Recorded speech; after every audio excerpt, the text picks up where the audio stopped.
Professor Felipe, vamos a mais uma leitura de conteúdo e hoje nós vamos falar sobre relação entre vértices, arestas e faces, além de alguns outros assuntos aqui, tá bom?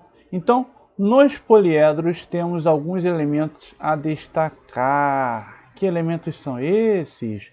Vértice, face e aresta.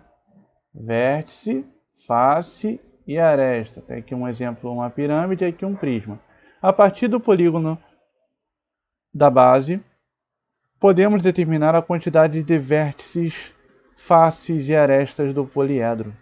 Na pirâmide, a quantidade de faces é igual à quantidade de lados do polígono da base mais 1. Presta atenção.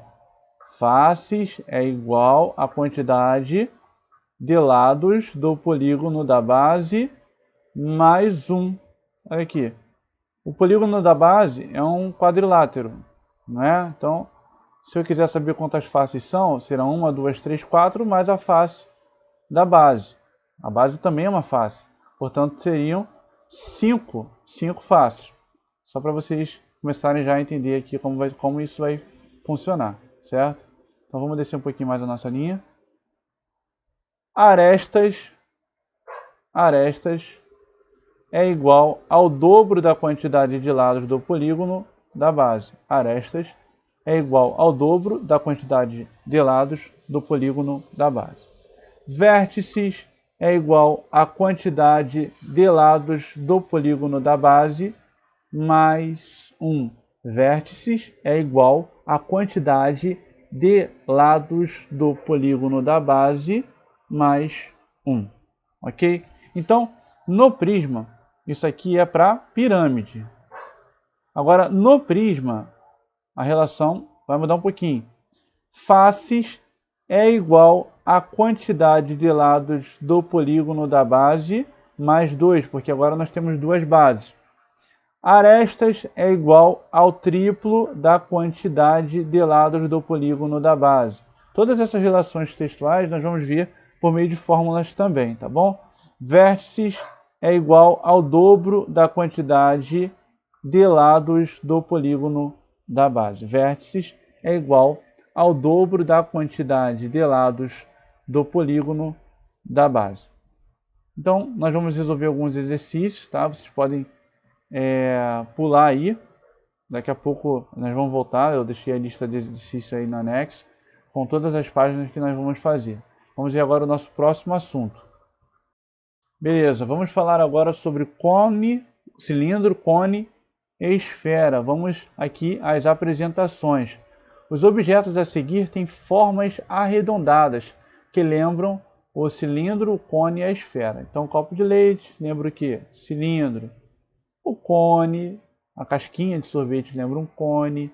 A bola de basquete lembra o quê? Uma esfera, são formas esféricas. Então, cilindro, cone e esfera. Observe os elementos e a planificação do cilindro e do cone. O cilindro planificado, ele vai parecer como eu vou dizer, um rolo em cima, um rolo embaixo, né, passando na estrada, tá bom? Eu não sei se ficou legal a minha ideia para você memorizar, mas enfim, a planificação, você abre as tampas para o lado, você vai ter no meio um retângulo e dois círculos de igual medida nas pontas, né? Então essa é a planificação do cilindro. Agora, observe o cone. Ó, o cone, chapeuzinho, vai lembrar um leque e uma bola, um círculo, certo? Então aqui veja alguns exemplos de não poliedro. Já disse para vocês aqui que é não poliedro, que não são cilindros. Não são cilindros, cones ou esferas. Lata de sardinha, a metade de uma bola, né? uma forma, um cilindro curvado, uma forma oval, não são poliedros, tá? Porque tem partes arredondadas aí. Vamos lá ver aqui o nosso próximo assunto. Isso aqui vocês vão fazer uma leitura a respeito da caneta esferográfica, é uma curiosidade. Vocês podem aí pausar o vídeo e fazer a leitura, que é muito interessante. Aí vamos fazer algumas das atividades ao vivo, as atividades vou fazer com vocês já já, tá? Vou explicar direitinho cada um desses exercícios, certo? Vamos ver aqui agora o nosso próximo assunto. Vamos lá, pessoal. Vistas. Do que se trata isso aqui? Se trata de referencial, né? De ponto de vista mesmo.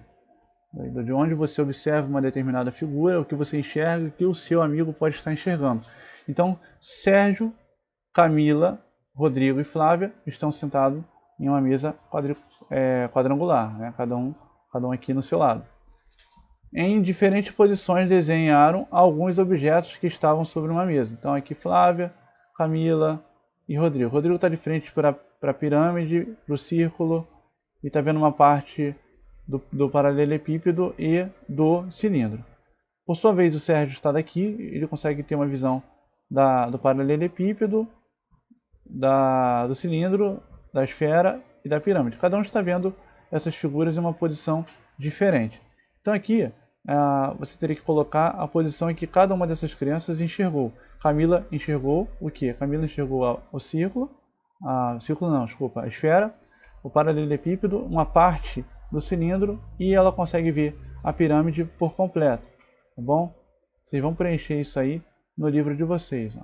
A vista que o Rodrigo teve, a vista que Sérgio teve e a vista que Flávio teve. Tentem colocar e tentem perceber, entender o que eles conseguiram ver. Tá? Se imagine você no lugar de cada uma dessas crianças percebendo a posição dessas figuras.